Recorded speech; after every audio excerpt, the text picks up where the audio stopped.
We're going to recite one chapter of Quran.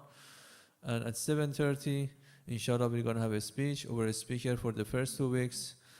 We have just English speech for the first 2 weeks, and then for the second 2 weeks, we're going to have parallel programs, 4 different speeches in 4 different languages. So inshallah, for the first 2 weeks, as it has been started about 5 days ago, we're going to benefit from our dear Maulana Sayyid Hussein Razavi, who is coming from New Jersey. We are really appreciate him. Inshallah, we're going to invite him to deliver the speech with a loud salawat ala Muhammad wa ala Muhammad. And inshallah, we're going to have kids program for the ages 5 and above. Is going to be in Farsi hall. And for the ages 2 to 5, babysitting is going to be down the hall in the pre-K room in the Rise Academy. Please guide your kids to one of these 2 rooms. Thank you.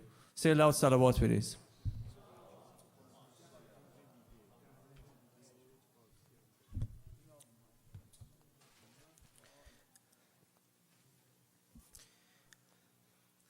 صلوات على محمد وآل محمد اللهم صل على محمد وآل محمد بسم الله الرحمن الرحيم الحمد لله رب العالمين والصلاة والسلام على أشرف الأنبياء والمرسلين أبي القاسم المصطفى محمد اللهم صل على محمد وعلى أهل بيت الطيبين الطاهرين المعصومين الذين أذهب الله عنهم الرجس وطهرهم تطهيرا اللهم صل على محمد وآل محمد وعلى أهل بيته الطيبين الطاهرين المعصومين ولعنة الله على أعدائهم من الآن إلى قيام يوم الدين ولا حول ولا قوة إلا بالله العلي العظيم حسبنا الله نعم الوكيل نعم المولى ونعم النصير صلوات على محمد وآل محمد اللهم صل على محمد وآل محمد. I've been requested to in the beginning do a short ahkam session because Maulana Abidi is not here. So in the beginning for a few minutes we'll touch on a few of the ahkam before we move on to the actual lecture. Our fiqh contains and our Sharia has 5 different types of ahkam. We have 5 different ahkams. Each and every one of our actions falls into one of these 5 categories. So we have those actions which are wajib, we have those actions which are mustahab, we have those actions that are mubah, makruh, and those actions which are haram. When we come to siyam, when we come to fasting, there's only 4 types of these. There's a wajib fast, there's a mustahab fast, there's a makruh fast, and there's a haram fast. There is no mubah fast that we have in our sharia. And the reason why we don't have a mubah fast is because fasting is part of ibadat. And in ibadat, we have to have a niyyah. And when we have a niyyah, our niyyah is always a taqarrub ilallah, is always gaining proximity to Allah subhanahu wa ta'ala. So if we're fasting, we must have an intention, and the intention is always seeking closeness to Allah subhanahu wa ta'ala. So there's no mubah. Mubah, we have mu'amalat. Mu'amalat, they fall under mubah. Because in mu'amalat, you don't need a niyyah. If you go and you buy something from Target, you don't need to have a niyyah for that. But for siyam, you have to have a niyyah. So the first type of siyam that we have are mustahab fasts. And mashallah, in our sharia, we have many mustahab fasts. We have mustahab fasts in the months of Rajab, in Sha'ban, Mondays, Thursdays, Fridays, Eid al-Ghadir, all of the other major occasions that are there, the birth of Imam Ali ibn Abi Talib on 13th Rajab. We have a lot of these days which are mustahab fast.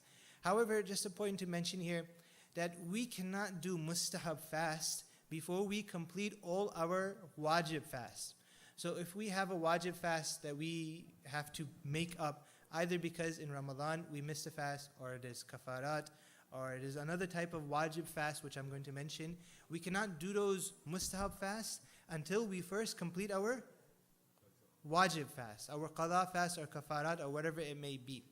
Another difference between mustahab fast and wajib fast is that mustahab fast you can open without any type of problem. Wajib fast, once you make the intention for wajib fast, you have to keep it.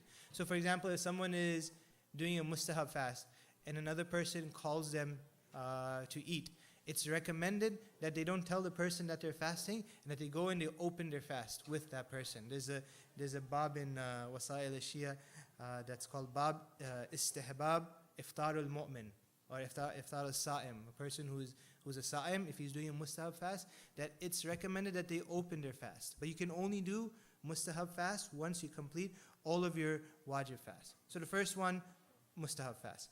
The second type of fast that we have are those fasts which are makruh, and we know what makruh means. And that is on the day of Ashura. That also falls on the day of Yawm al-Arafah. If a person feels weakness and they cannot recite Dua Arafah, then it's better that they don't fast. Now here the word makruh is a little bit different than our understanding of the word makruh. Because makruh, usually what we understand from it is that which is disliked by Allah subhanahu wa ta'ala. But this is an ibadat. So how can this be disliked by Allah subhanahu wa ta'ala? So that definition of kirahiyah doesn't apply over here. The definition of makruh, a fast being makruh here, is that it's aqal thawaban. That it's thawab, it's less. Right? There is thawab, but there is less thawab in there. And we have those fasts which are haram. And those fasts which are haram are on the salat, on Eidain, on Eid al-Adha and Eid al-Fitr. On those 2 days, we're not allowed to fast. Salawat ala Muhammad wa ali Muhammad. Humma salli ala Muhammad wa ali. So wajib fast. The first type of wajib fast that we have, there's 5 different types of wajib fast. So the first type of wajib fast that we have is the month of Ramadan, which we are in right now. For these 29, 30 days, we're obligated to fast for these days. It's something which is wajib. And fasting, as-siyam, is part of the furu'ad-din. It's part of the branches of religion. And those 10 things which are part of furu'ad-din, they're also called dururiyatul Islam. That those things are the necessities of Islam. So if somebody doesn't fast, if somebody doesn't pray, if somebody doesn't go to Hajj when they had the capacity to, or when they don't do any of these 10 furu'ad-din that are there, then what happens is that they become a fasiq. If they don't pray, they become a fasiq. However, there's a different scenario, that these furu'ad-din are dururiyat. So what that means is that if a person rejects that this is a part of religion, then they've left the fold of Islam. They're no longer considered to be Muslims, they're considered to be in kufr. Right? So it's important that for us to recognize this difference, that furu'ad-din are part of religion and the dururiyat. And if a person says, I don't believe salat is part of Islam, then they've left the realm of Islam. Okay. The second type of wajib fasts which are there are qadha fasts. If a person, for whatever reason, they weren't able to fast in the month of Ramadan, either because they were traveling, either they were sick, or we mentioned the other scenarios where a person cannot fast, then they have to make up those fasts. And those qadha fasts are wajib fasts, and they have to be made up before the next Ramadan comes. So the next 11 months, it's obligatory upon them that they make it up. And if they don't make it up and they delay it, then they still have to make it up, but additional to that, they have to pay fidyah. They have to pay that penalty if they don't make it up. The third type of wajib fast are those siyam which come from kafarat. So for example, if someone broke their fast for something which they were not allowed to, because they have to pay a certain penalty. So for example, if they were fasting and they intentionally, they went and they ate something, then they have to do kafarat for that. So those are different. In some of the ahkam of Hajj, those kafarat, those are also wajib fasts that need to be made up. The fourth type of wajib fast that we have are those fasts, salam walad al-akbar li abihi. That the eldest son which is there, he has to make up the fast which his father had missed. That's a fourth type. So for example, if a father did not fast for a couple of Ramadans, for whatever reasons, out of negligence or whatever it may be, then it is obligatory on the eldest son that he makes up those fasts. Whether he wrote it in his wasiyah or whether he didn't write it in his wasiyah, if he knows that the father didn't make up the fast, then he has to make it up, and that is wajib upon him. Only the father, not the mother. Not the mother's fast. If the mother missed the fast, then she doesn't have to. Then the eldest son doesn't have to. But the missed fast of the father. And the last and final of the wajib fast are those which come from nadr. If we make an oath to Allah that, for example, we do a qasam, we make an oath to Allah using His name that, for example, if I pass my test, then I'll fast for 3 days. Then that also becomes a wajib fast that you must also do. Salawat ala Muhammad wa ali Muhammad. Salli ala. Every single ibadat that we have, that there needs to be a niyyat there. There needs to be an intention there. When we look at the other ibadat that are there, for example, fasting, or not fasting, for example, praying, or for example, going to Hajj, we see that all of these are performative, right? They call it al-fi'l al-ijadi. These are things that we're actually doing, right? When we go to Hajj, we're doing something. When we're reading Quran, we're doing something. When we're praying, we're doing something. However, when we come to Siyam, the niyyah is a little bit different. Because when we're fasting, we're not doing something, we're actually staying away from a certain number of things. And this is what Siyam is. Siyam is a state where we're not performing something, we're actually staying away from something. And so it's meant to be like this. Siyam is meant that it remains something concealed. It's not something which is manifest. It's not something which can be seen. If somebody gives charity, they're doing an action, right? It's performative. That action can be seen. But when a person is in a state of fasting, a person cannot look at that sa'im and determine whether that person is fasting. It's something which is internal. However, in Siyam, we need to have an intention. And the intention is that we must do it for the sake of Allah subhanahu wa ta'ala. And an intention must be that we are restraining ourselves and we are controlling ourselves from those things which are not permissible in the fast. Those 9 or 10 things which are there, we are restricting and we are controlling ourselves from doing those type of things. For example, if a person is controlling their anger, right? Then this is a fairly ijadi. Then they're doing something. They're performing a certain action. So similarly, when we make the niyyah, we have to make the niyyah that we are restraining ourselves and keeping ourselves away from those things which make our siyam batil. And it's important that we have this niyyah. Because if we don't have this niyyah, then it becomes problematic. Because a person may not eat or drink or may not do a certain number of things for a certain number of reasons. For example, if someone is sick and so they cannot eat, they cannot drink, then they're not considered to be a sa'im. They're not considered to be fasting. Why? Because they don't have the intention. If, for example, somebody is in prison and they're being denied food, right? Then they're not considered to be sa'im because the intention isn't there. If someone is doing a hunger strike for a political reason or for whatever awareness that they want to do, they may not eat, they may not drink. Because that intention is not there, they're not considered to be a sa'im. And so the niyat is what? The niyat is one, we have to have qasd al-qurba, that we're doing for the sake of gaining proximity to Allah subhanahu wa ta'ala. Salawat ala Muhammad wa ali Muhammad. Ma salli ala Muhammad wa ali Muhammad. And so this niyyah has to be present in our minds, and it also needs to be continuous. We can either make a niyyah for every day, or in the beginning of the month, we can make the niyyah for the entire month. However, when we say that the niyyah is continuous, it's not like, for example, in salat, where in salat, every moment we need to know what we're doing. If we ever forget if we're sitting down, or if we're in sajda, or whatever state we're in, if we for a moment, we forget what we're doing, we're praying, then the salat becomes batil, because the niyat is biham khord. The niyat has become spoiled. However, in fasting, it's a little bit different. In fasting, what happens is that if a person forgets that they're fasting, and they unintentionally they eat something, then their fast still remains valid. Right? The niyyah needs to be there, it needs to be continuous. But if they forget that they're fasting, then this is something which is exempt from Allah subhanahu wa ta'ala, and they're not held accountable for that. Salawat ala Muhammad wa ali Muhammad. Salli ala Muhammad wa ali. The last few nights, our discussion has been about taqwa, how to gain taqwa, how to enhance our taqwa. What are those different factors that we can employ in our lives so that we can raise our level of taqwa?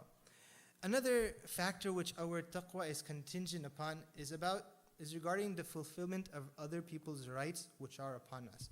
Other people have certain rights upon us.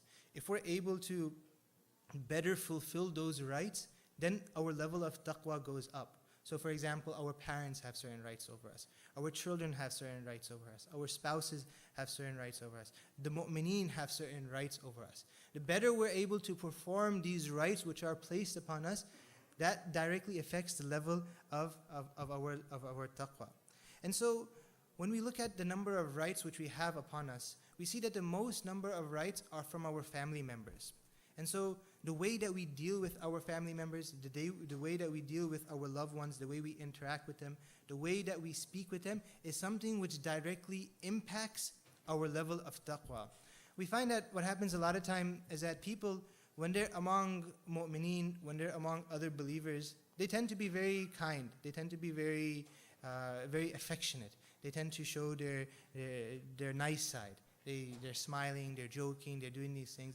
But unfortunately what happens is sometimes when the same people are with their families, another side comes out from them. And this type of personality, this bipolar personality, is something which is condemned in Islam. And so because the most number of rights come from our family members, this directly impacts our level of taqwa. And so what I want to do in the next couple of nights is try to start, inshallah, a discussion of how we can improve our taqwa in relations with our family members. Salat ala Muhammad wa ali Muhammad. Muhammad wa ali. Islam is a comprehensive religion. Every single thing which has come in Islam, it covers every single aspect of our lives, whether in a general form or in a specific form. The Quran, when it talks at the level of human beings, and it talks at the level of believers. It talks at different levels. One of the things that the Quran talks is it talks on a universal level. So when, for example, the verses that say Ya ayyuhan nas, these Quran is giving certain rulings, certain instructions that anybody in mankind, that if they follow these rulings, it will be of benefit for them. For example, the verses in the Quran say Ya ayyuhan nas udhkuru ni'matallahi alaykum, that, O mankind, mention or remember the blessings of Allah upon you. If a person remembers the blessings that they have in their lives, whether they're Muslim or non-Muslim, whatever it may be, what will happen, there will be a positive effect of that in their lives. It will make them more appreciative of their lives. It will make them more positive in their lives. It will make them optimistic in their lives if they always remember the things that they do have. There are other tenets which are specific. There are other tenets which are general. However, the discussion that we're studying today, that we're going to be talking about in the next couple of days, when it comes to how we should deal with our family members, we see that Islam has given a very specific and very detailed elaboration of how we should deal with our family members. From how we should pick our spouses, how we should raise our children, how we should deal with our parents, how we should deal with different members of our family, silat rahim, all of these things, Islam has given a very specific instruction. When it comes to this level, Islam doesn't give a very general ruling. It gives actually specifics. It goes down to the details of, for example, what are the financial obligations that husbands have over to their wives? What are the financial obligations the father has over the children? Islam mentions it very specifically. And the reason why Islam mentions these very specifically is because it has several implications. The first implication that it has is that our lives depend on these. Our dunya, or how good we live in this life, depends on how well we fulfill these obligations. The second thing is that a person's akhirat is also dependent on that. Whether we go into heaven or hell, or whether we go into the different darajat of heaven, it's dependent on how we treat our family members. Another implication it has is in the community. It also impacts the community. If, for example, a community doesn't have strong family ties, if there's a high number of divorces, then that directly affects the community. A few years ago, one of the founding members in the masjid, he got a divorce. And when he got a divorce, the members in the community didn't allow his wife to enter into the center. There was a family issue, but that family issue, it eclipsed and came to the level of the community. So it also affects our community. And the fourth effect that this has is that the way we treat our family members, it has an effect on generations to come. The way we treat our wives, with the way we treat our spouses, it affects our children. It affects them growing up. It affects their future. And when they get married, then the same thing, it will continue to alter them. It will continue to impact them. So, like, for example, many times, especially especially men can notice this, that when we're young, we usually don't get angry. But then when we get older, we become angry. And usually the way we become angry is the same way that our fathers become angry. So the same thing that our fathers used to do when they get angry, we imitate the same things. So like if we're able to create an Islamic environment where Islamic principles are being dictated and practiced, then that will have an effect on the generations to come. Salawatullah Muhammad wa ali Muhammad. Unfortunately, in the society that we live in, this entire institution of marriage, it's being questioned. It's being questioned, it's being weakened, that whether people should be getting married, whether people should just live together, what is the point of having, a nikah, what is the point of having a ceremony? Why don't people just, cohabit with one another and live together? And there's huge discussions that what constitutes a marriage and these type of things. But what we can see is the effects of it is that family relationships overall are disintegrating, that family relations are getting weaker. And we're living in a time where those family values are truly beginning to erode. If you look at even a lot of the youth, the way the youth, they speak with their parents, the way they speak with their mother, the way they speak with their father, sometimes they snap at them, they say things which are completely inappropriate. And we see that these things before they used to be considered to be values. They used to be considered al-qiyam al-hasana. They used to be considered good values that should be upheld. Right? Even 30, 40 years ago, these were considered to be good values, even in this country. However, these are no longer even considered to be good values. We see that a few nights ago we spoke about the effect of social media that it has upon us. We see that people, they no longer have that personal connection. And people are constantly, texting one another, they're sending messages one another, they're doing these type of things. And we see that personal connection between family members, it continues to disintegrate. There's a research that I saw, and it said that parents on an average with their children spend 34 minutes in a day. On an average, the amount of time that parents spend with their children is 34 minutes. And of those 34 minutes that they spend with their children, approximately 7 to 9 minutes are actually communicating with them. And it's very sad that we're living with our parents, and if we're living with our parents, we're only spending 34 minutes out of the 24 hours, and of the day, we're only spending 7 to 9 minutes speaking with them. Our parents, they're considered in Islam to be two important pillars of support and guidance, who are supposed to guide us, who are supposed to teach us, who are supposed to instill us with those Islamic principles so we can live our lives. Instead, we're spending only 7 to 9 minutes, and we can see the effects that are happening. And so one of the effects that happens is if a person grows up in this type of environment without having strong family ties, we see as they grow older and older that one of the things that they begin to suffer from is loneliness, solitude. And this has become a big issue. Researchers have called it an invisible epidemic, where a person, because they don't have connection with other human beings, that they begin to feel lonely, they begin to feel sad. The former U.S. Surgeon General, he says that loneliness, it actually reduces a person's lifespan equivalent to smoking 15 cigarettes in one day. That if a person smokes 15 cigarettes in one day, just as that impacts a person's lifespan, loneliness causes that same impact on a person, especially as they get older. And so he says that the main cause of loneliness is because people, as they get older, they're neglected. They gave their lives to help other people, to support their children, and as they become older, their children don't come to help them. Their children don't come to assist them. Their children don't call them. Their children don't speak to them, right? Maybe once a year, these type of things, they come, they call, and they do these type of things. And so what happens? They begin to feel lonely. They begin to feel solitude. So he was saying, actually, one of the reasons why so many old people come to the emergency room is because they have chronic pain, but they come there just so they can interact with other people.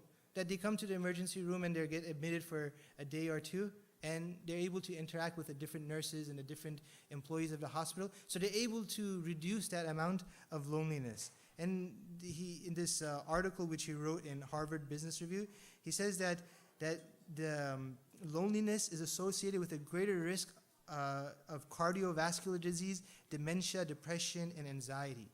And all of this is coming about when we're not able to implement those principles for a healthy family. Salawatullah Muhammad wa ali Muhammad. Salli ala wa alayhi. When Allah subhanahu wa ta'ala, when He created human beings, the first relationship which He created was between a husband and a wife. When Allah subhanahu wa ta'ala created Adam and Hawa, He also created a relationship. And that relationship was between a man and a woman in the form of marriage. And this is the oldest, this is the most important of relationships, and it is the only natural form of relationship which Allah has placed within the fitrat of a human being. Before I start talking about what are some Islamic principles of marriage, I want to just briefly discuss that how does Islam look at a human being?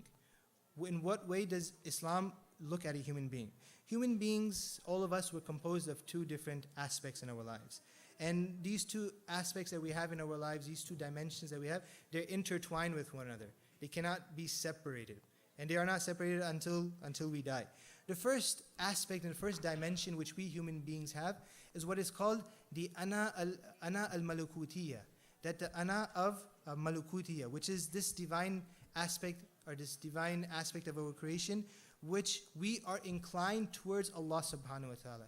Each and every one of us, inside of us, within our fitrat, we are inclined towards Allah. We are thirsty for Allah. We are hungry. We are aching for Allah subhanahu wa ta'ala. Each and every one of us inside of us. We feel that. Maybe because of some reasons, there's some barriers, there's some layers being put upon that, right? That's why the verses in the Quran talk about that when a person is in a ship and the waves come, that what happens? All of the connections, all of the barriers which are on their heart, they get cut off. And then what happens? Then that true feeling and the inclination to Allah, it comes about. Maybe you've experienced that. Sometimes you're driving and you have a close call and you almost get into an accident. And you say, Allah saved me. Right? At that moment of vulnerability, because of everything else is cut off in this dunya, that it comes out from your inside, from deep inside of you, it comes out and you remember Allah subhanahu wa ta'ala. That is the ana malukutiyya. That is ana malukutiyya. That aspect of ours which is inclined towards Allah subhanahu wa ta'ala. The second aspect and the second dimension of us is the ana tabi'iyya. Once we're born, once we live in this dunya, this physical dimension, it gives us this inclination to this world. It gives an inclination to materialism. And as we grow older, this ana malukutiyya, it becomes stronger and stronger. And most of us, we're in tune with this. We're in tune with this ana tabi'iyya, the physical, the materialistic dimension. So when it comes to food, when it comes to eating, when it comes to these type of things, we can connect more so on this level than the ana malukutiyya. This ana tabi'iyya is actually important, and it has three parts. The first part of this ana tabi'iyya is the part which pertains to the intellect. When we're born, as we grow older, we have an intellect. And that intellect inside of us, it wants to conceptualize. It wants to get data. It wants to get information. It wants to grow. The second one is the ghariza, the instinct of a human being. So this is part of the ana tabi'iyya, which the ghariza, the desire to eat, the desire to drink, the desire to sleep, the desire to be with other people, the desire to have companionship, the desire to have friends. Also from this comes hubb al-dhat, the love of oneself. And the third part of this ana tabi'iyya is that we have muyul. We have certain inclinations, we have certain hobbies. So for example, a person may be interested in drawing, in writing, in designing, whatever it may be, playing sports. All of these come from the physical dimension that we have. Of these three that are there, the aql and the ghariza and the muyul, the one which is the most powerful is the ghariza. And within the ghariza, the most powerful one is what we call hubb al-dhat, self-love. Every human being within their own selves, they love themselves. Whether it's a young man, whether it's an old man, whether it's a newborn, whoever it may be, this self-love is present in everybody. It's always there and it lasts for their entire lives. So for example, a newborn child, as soon as he's born, when he comes into this world, he loves himself more than he loves his mother and his father. If he loves his mother, it's because his mother is giving him some sustenance, is giving him some milk. If he loves his father, it's because of his self-love. His self-love is driving him to love his father. He knows his father will give him security. He knows his father will give him comfort, right? And so as a child grows, what happens is this ghariza becomes stronger and stronger.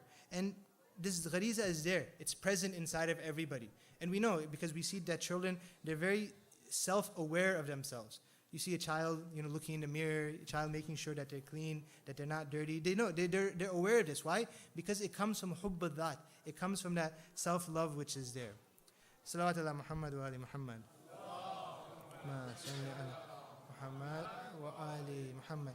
And so the first time a person sheds this ghariza that they have, or this self-love which they have, is when a person gets married.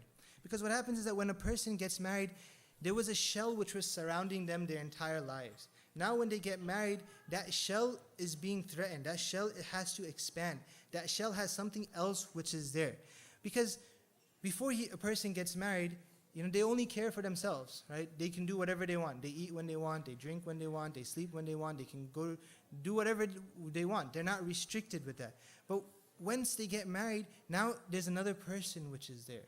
This is actually one of the reasons why a lot of marriages fail, is because people, they're so engrossed in self-love that they cannot expand themselves to include their partner, right? They cannot put themselves in a position to see what the other person needs. They're fixated only on their own needs. And so this ghariza is extremely powerful because it only wants to see itself. It's a very powerful factor in greed.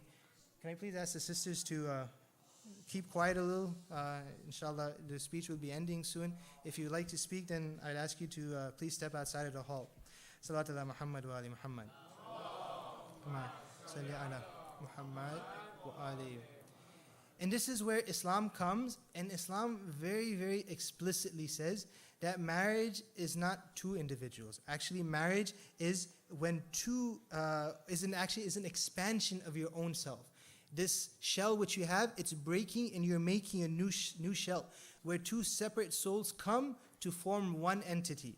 Right? The verses which we recite usually at the time of nikah, we say, وَمِنْ آيَاتِ أَنْ خَلَقَ لَكُمْ مِنْ أَنفُسِكُمْ أَزْوَاجًا. Allah subhanahu wa ta'ala brought this verse, min anfusikum. He could have removed that. But the reason why it's there is that when they get married, that they come together and they form one unit. They fuse together. They're not considered to be two different ruh. They're considered one ruh and one nafs. So this is what the Islamic perspective of marriage is that when two hearts, two personality, two lives, two futures, two legacies come together to form one. And this is how we're supposed to look at it. We're not supposed to look at it like how we, maybe in college we were like roommates. We had roommates. In college we could do whatever we want. We could, a roommate would just be there in the same residence as ours. However, in marriage, it's not like that. We have to see our partner as an extension of ourselves. And then the Quran gives three very important principles. And only three principles, that if these three principles are implemented and found in our marriage, then this will eventually lead to a successful marriage and eventually will lead down to a happy family. The first thing Allah subhanahu wa ta'ala says, لِتَسْكُنُوا إِلَيْهَا. The first factor in a good marriage, in a happy marriage, is that there needs to be sakina. Sakina means that there's serenity, that there's peace, that there's comfort, that both partners, that they're a source of comfort to one another. They're a source of harmony for one another. So when this happens, they trust themselves. They think that my partner loves me and I love my partner. They think that I'm worthy being loved by my partner. And so when a person has this level of self-trust and has this level of self-worth, it allows them to accomplish anything that they want. It allows them to feel fulfilled. It allows them to be productive in their lives. If this is absent, if a person doesn't feel loved in their lives, they feel miserable, they feel unhappy. And this is very, very important in a marriage, that we have to show that type of expression, to that love to our partners. Which leads to the second thing. The second thing, Allah subhanahu wa ta'ala says, وَجَعَلَ بَيْنَكُمْ مَوَدَّةً. That Allah subhanahu wa ta'ala, between the husband and wife, He put mawadda. This word mawadda it's a very particular word. This word mawadda, usually we understand it as love. However, it's a different level of love, because love can be of different types. This type of love which the Quran talks about is that love which is displayed, that love which is shown, and that love which is expressed. It's not a hidden type of love, something that we have hidden inside of our hearts. No, it's a love which we are showing constantly, which we're showing. If you look at the verses which talk about the Ahlul Bayt, where the Prophet says, قُلْ لَا أَسْأَلُكُمْ عَلَيْهِ أَجْرًا إِلَّا mawadda fil qurba. That Prophet, he's asking for what? He said, I don't ask you for anything, but I ask you for mawadda for those people who are close to me. So what does the word mawadda mean? That mawadda means that show your love for the Ahlul Bayt in an expressive manner, in a demonstrative manner. Show it, display it, let it be seen. Praise the Ahlul Bayt. Show your love for the Ahlul Bayt. When you recite salawat loudly. Muhammad wa Ali. So this is what mawadda is. Mawadda is expression of that love. Not to keep it hidden, but to display it. To do what they call ibrazul mashair. That those feelings and that emotions that we have, that it's shown. So this is important for every couple, for every partner in marriage, that they show one another that they love each other. Show that, you think of them, by whatever forms that there are. Send them a random text message, get flowers, whatever it may be. But the important thing is that there must be mawadda. Write them a note, give them a card. That love has to be shown, right? The word mawadda is used. The love which is expressed, not love which is hidden. Yeah, I bought her a home, so, I do love her. No, a love which is constantly being shown, a love which is constantly being displayed. And it also means that don't just say things like, for example, thank you and I love you. No. Be descriptive. Be expressive. Bring that love out and show that you truly love her. If she makes dinner, don't just say, thank you for making dinner. Say, you're such a talented cook. Say that, Allah has blessed your hands with, some of the best dishes. I remember one of the husbands, he was telling his wife, when I go to heaven, I'm going to tell the angels to learn how to cook from you. So just be expressive with this type of love. Show that love towards your partner, and don't just keep it inside of your hearts. Say that, you're very thoughtful, you're mindful that you're a creative person. Embellish it. Make it look nice with lots of praise. Salawat ala Muhammad wa ali Muhammad. Muhammad wa ali. And if, for example, a time comes up where, something doesn't taste as good as it should. You eat food and there's not enough salt. Instead of being, what is this? Get this out of here. Say that, this food is good. This food is at the level, the 4th level of heaven. If it had a little bit of more salt, then it would be at the 7th level of heaven. So put a little bit more salt next time, so it could be at that level and that quality of the 7th level of heaven. Salawatullah Muhammad wa ali Muhammad wa ali. And this is important. This mawadda is extremely important. This can actually cure a lot of marital problems that are there. This is sometimes a taboo subject. People don't want to show their love and express their love, but we need to show it, especially for our partners, especially for our children. This love needs to be shown and displayed, especially in front of our children. It's important that the children, that they see this, that you praise her in front of your children, that you praise her in front of other people. If you have guests, say, wow, mashallah, this food is really good. Say those type of things, so that she feels as if she's worth something. And this is extremely important, especially for children, because what happens is, when children see that they're living in an environment, they're living in a home that's filled with love, that's filled with respect, those children will grow in a more organic manner. Those children will grow up more healthy. It fosters a sense of belonging within the home, where there's harmony, where there's understanding, where there's respect. And so one of the things that you automatically see, that if a home has this type of environment where there's love between the husband and wife, the children, they grow up much more well-behaved. They grow up much more with better akhlaq. And a lot of times if you see that children are rude and children are disrespectful, that's actually because a direct result of the environment that they have in their homes. Salawatullah Muhammad wa ali Muhammad. Salli ala Muhammad wa ali.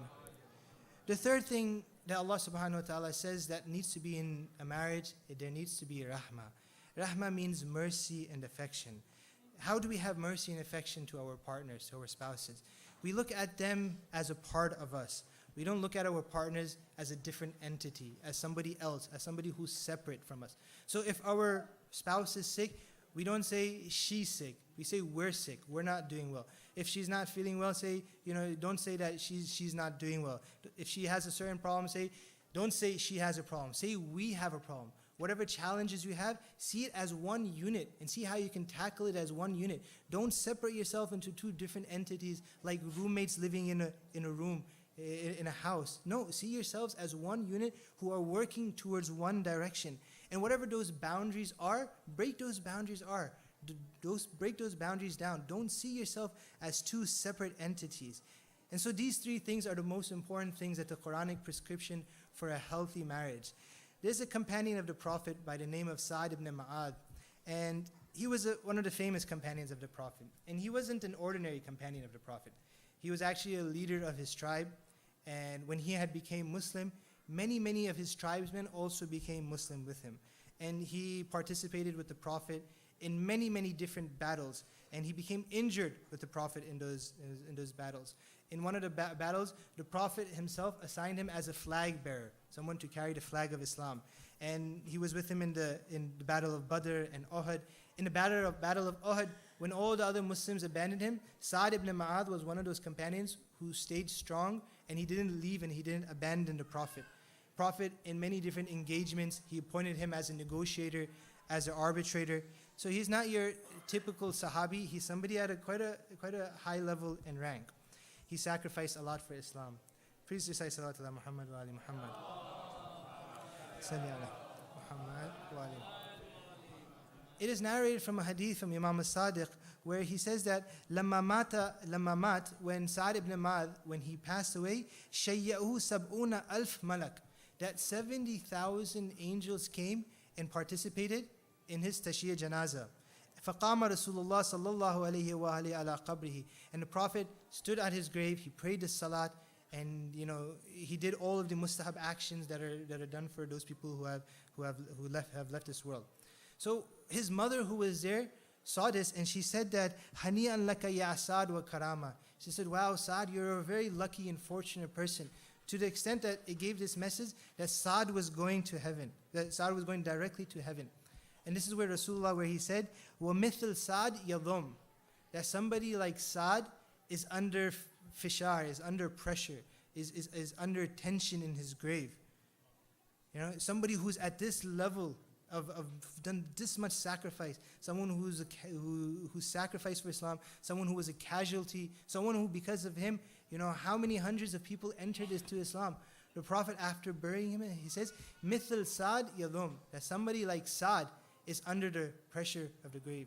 And so when the mother of Sa'd said that, Sa'd, you're going to heaven, the Prophet says to her, "Ya Sa'd, la tahtami ala Allah," that don't impose your will upon Allah subhanahu wa ta'ala. And so the mother of Sa'd became quite astonished at why is the Prophet, why is he saying this? And so the Prophet says, "Inna Sa'dan kana fi lisanihi ghaldan ala ahlihi," that the problem that Sa'd had was that this tongue which he had, he would be very harsh with it with his family members. He used to use this tongue very harshly. He used to say things which were inappropriate to his family members. And so when he was put in the grave, he was under that fishar, he was under that pressure. Despite the Prophet doing his janazah, despite the Prophet taking care of his ghusl and whatever things that are there, but because he used to misuse his tongue with his family, he's under the pressure. He's under the pressure in the grave. He's in punishment in the grave. And so it's important for us to remember that this tongue of ours, it's a very important and very powerful tool. There's a saying that jirmuhu saghir, jurmuhu kabir, that in terms of its mass, in terms of this organ, it's a very small organ. But jurmuhu, but its crime, it's catastrophic, it's huge. So we have to learn how to use this tool. We have to learn how to use this tongue. We have to make sure that when we say certain things, we say it in a certain manner. Unfortunately, a lot of times we've trained our tongues that when we're in general gatherings outside of our homes, we use it in a very nice manner. But sometimes in our homes, we misuse it. We say things which are inappropriate. We say things which are cruel, those things which are wicked. And so our scholars, they say that the number of sins that are associated with this tongue are 70 different types of sins can be committed with this tongue. In another tradition, it says that the vast majority of the people of the hellfire will enter the hellfire because of the sins that they committed with their tongue. So be extremely watchful of the tongue and make sure that it's not being misused, especially when it comes to family members, especially when it comes to your spouses, when it comes to your children. Make sure and observe that the words that you're saying are appropriate words. But not only the words, but also the tone, the manner in which you're saying it. Right? There's sometimes you can say something nice, but you can say it in a very nasty manner. So both observe the words as well as the manner where that you say it. A lot of times people say that, because I was angry, I said this. And so they justify their actions because of anger. This state of anger when a person gets into is actually a test from Allah subhanahu wa ta'ala. Allah wants to see how you react when you're angry. If you're angry, how do you use this tongue? If you are using this tongue in an appropriate manner, or are you using this tongue in a controlled manner? You're not saying whatever that comes to your mind. You're not taking that tongue out and slashing other people with it. This is a time where Allah subhanahu wa ta'ala is testing you. That when you're angry, what do you say and what don't you say? There's a hadith from the Prophet where he says, "Ala khayrakum khayrakum linasa'ihi wa ana khayrakum linasa'i." That if we want to know who is the best among us, if we want to know who is the most superior among us, it's not based on the number of prayers that we do. It's not based on the number of fasts that we do. It's not based on how much money we give and we donate to charity. It's based on how kind we deal with our family members. وَأَنَا خَيْرَكُمْ لِلنِّسَاءِ. And I am the best among you because I am the best to my family members. I am the best to my wife. I am the best to my children. And for this reason, I am considered to be the most superior. And so, brothers and sisters, I conclude with this point, that these are the teachings, these are the instructions of Islam. And Ahlul Bayt, they lived and they died for us to implement these teachings in our lives. And this is the legacy that they have left behind that we need to follow in our lives. And so in the end, we ask Allah subhanahu wa ta'ala that whatever wrongs that we've committed, that He forgives us. We ask Allah subhanahu wa ta'ala to make our families and the connections and the ties between our families strong. We ask Allah subhanahu wa ta'ala to reinforce our marriages and to make them strong and to make them one unit. We ask Allah subhanahu wa ta'ala, those people who are facing hard time in their marriages, that Allah reconciles them and brings their hearts together. We ask Allah subhanahu wa ta'ala to hasten the zuhur of our Imam al-Mahdi, ajjalallahu ta'ala farajuhu sharif. Salawatullah Muhammad wa alayhi.